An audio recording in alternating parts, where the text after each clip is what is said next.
The Luma Levels feature in Dashwood Editor Essentials emulates the same Luma level control that you would have in Adobe Photoshop. I'm going to apply it to my clip here.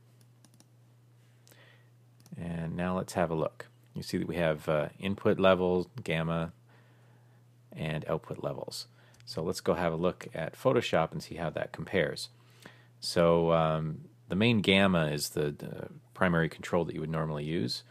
And so making a lower value actually brightens the image, and a higher value darkens it. So this is crushing the blacks, this is clipping the whites, and this is adjusting the overall gamma.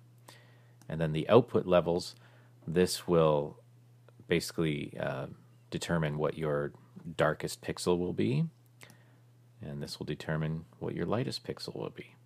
So we have these exact same controls now in Luma levels.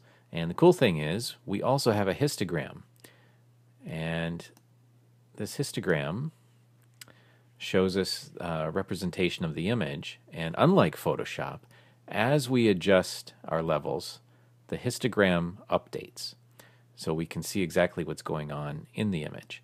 So same thing, input level low, this will crush the blacks.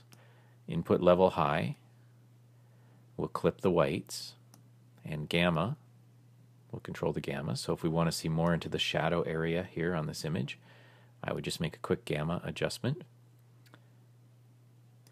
And let's say we just wanted to bring the brightest whites down a bit and basically decrease the contrast, then we would use the output level high, and we could also make this murky with the output level low. Typically I don't really use the output levels, but I would use the input levels an awful lot. Now this histogram display works in Final Cut Pro 7, Motion, After Effects, and Premiere Pro, but if you are working in Final Cut Pro 10, the histogram doesn't show in the inspector, but that's okay because Final Cut Pro 10 has its own histogram display, and you just have to bring it up in the scopes and you're all set. Everything else works exactly the same way. And that is Luma Levels.